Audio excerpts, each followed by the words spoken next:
everybody, Megan O with Compass Real Estate, and we are going to do a wealth building series about how to build your rental portfolio from 0 to 10 in just about 7 years. And we're interviewing one of our awesome clients, Jordan, and she's going to tell us a little bit about her journey.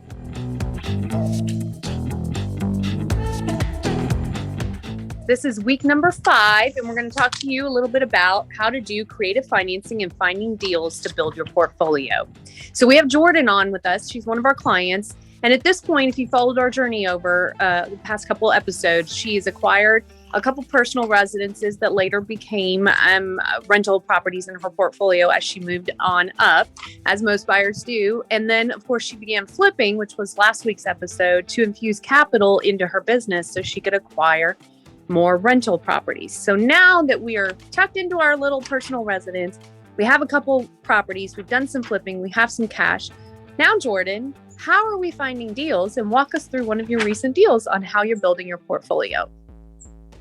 So now that we are acquiring more rentals and going out, we're able to kind of broaden our search because we know we're not going to be living in them. So it doesn't matter if it's in a different town or whatnot. So we do a lot of Facebook advertising, just doing a lot of different ways of seeing who has something for sale or looking on the MLS. And then we make sure it needs work. So that way we can go in and get it for a discounted price. We go in, do the work, get a tenant in, and then we refinance. You do the BRRRR method at that point. Yes, we buy, which if you don't know BRRRR, it's buy, rehab, rent, refinance, repeat. So we always buy with cash, and then or a private lender or a hard money lender, we go in during that time, buy the property, fix it up, get a tenant in, and then we refinance into a permanent loan, which could be conventional or a DSCR loan. There's so many different loans out there to do that with for the refinance. Mm-hmm. So love that. So basically your journey to build your portfolio started really with your first residence, and then which you knew was going to become a rental. And then you moved into your second, which after you had the baby, you needed another one. So you knew that would be a rental.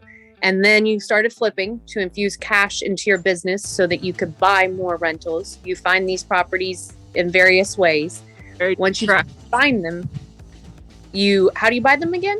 We purchase them with hard money, and because we're buying them cheaper, they're versus what it's actually worth, then we're not having to bring as much money to the closing table as we're using a hard lender or a private lender. We have private lenders that will lend money to us for interest-only payments. We do that, and then within 6 weeks, we're always refinance, pay those people back.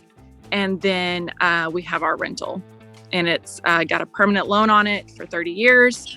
And then there's, like I said, there's several different loans that we choose to do with, depending on which type of property it is, what it's doing, what it's netting per month. That's how we decide what loan we're going to do, what kind of loan. And this is where, at this point where you've acquired several properties, you turn to that BRRRR method because it's very successful in refinancing and pulling that cash out to buy another property. Right. And we're reading books and resources on investing and building rental portfolios. That's where you need to be. So I guess my last question before I let you off the hook here is, where to next? Next, we are going to be doing lots of flips in the next year. Because interest rates are so high right now that we're going to focus while we can just doing flips, because rentals are not hard to acquire right now, but whenever you have the higher interest rates, you don't cash. So while we're kind of in this period of high interest, we're going to be flipping and saving that money. And if we find a good deal along the way for a rental, we'll do that. But right now we're going to be focusing on flips and awesome. acquiring that cash. Awesome. Okay. Well, thank you so much. It's been fun to do this interview, and stay tuned on our social media for more tips and tricks on how to build a rental portfolio. And thanks so much to Miss Jordan. I'm Megan O, a realtor and a certified divorce real estate expert with Compass Real Estate.